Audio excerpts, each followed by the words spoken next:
What's up mga kasirama? Kumusta na kayo dyan? Ang pag-uusapan natin ngayon kung papaano natin mabebenta ng mataas na halaga ang ating sirama. Unang-una ay kailangan ang ating sirama ay full back siya o nakaliyad. Ngayon, ang gagawin pa natin ay dapat ayusan natin, iayos natin. Kagaya nito, kailangan palutangin natin yung kanyang legs. Maganda sa sirama kasi long legs. Ayan, kung mapapansin natin ito, ginupitan ko ito yung sa may hita ng sirama. Kagandang tingnan ng ating sirama ay siguradong bibilhin ng mataas na halaga. Ayan mga kasirama. Dati ito hindi naman full back. Nung sisaw pa lang ito, hindi siya full back. Ngayon, nung magkaedad, naging full back siya. Kaya doon sa mga kasirama ko na ang mga inahin, ang mga sisiw ay hindi full back, huwag kayong mag-alala. Yan yung mga sisiw niya, mga kasirama. Ayan, yan ang isa sa mga sisiw nung pinapakita kong hen. Ito sigurado full back ito paglaki. Kasi halata na.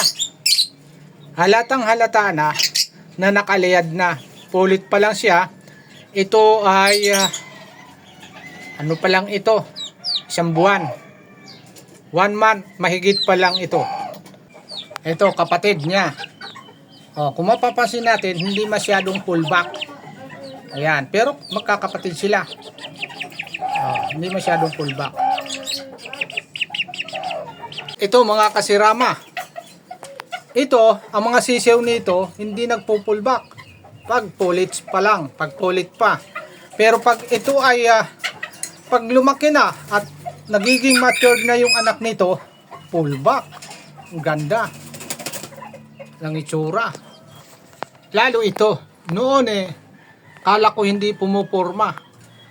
Pero ngayon, kita nyo naman, makapal yung kanyang balahibo, pero maliit lang siya. Nagpo-pullback na rin siya.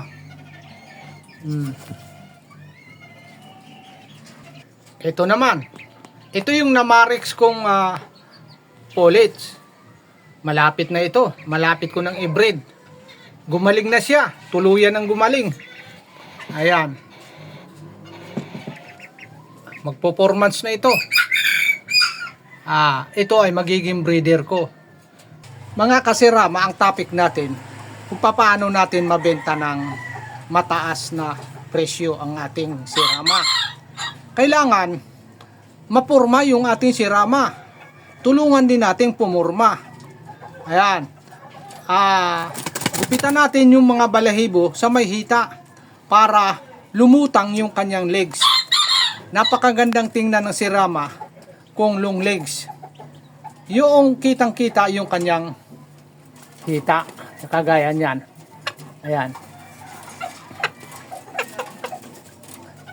Ayan. Kitang-kita yung kanyang hita. Mapurma siya. Kahit hindi masyado liyad na liyad o hindi masyadong full back, pero ang forma niya ganda, diba? Mabibenta natin ng mataas na halaga. Yan, mag-iitlog na siya, may 2 na siyang itlog. Sigurado yan, maganda ang kanyang lahi. Ayan Ito naman, wala siyang kapurma-purma nung araw, nung maliit pa siya. Ngayon, nung pamatured niya siya, ay ang lakas niya, tatang-tapang. Ito ang pinakamatapang na sirama ko. Nilalabanan pa niya yung kanyang lulo.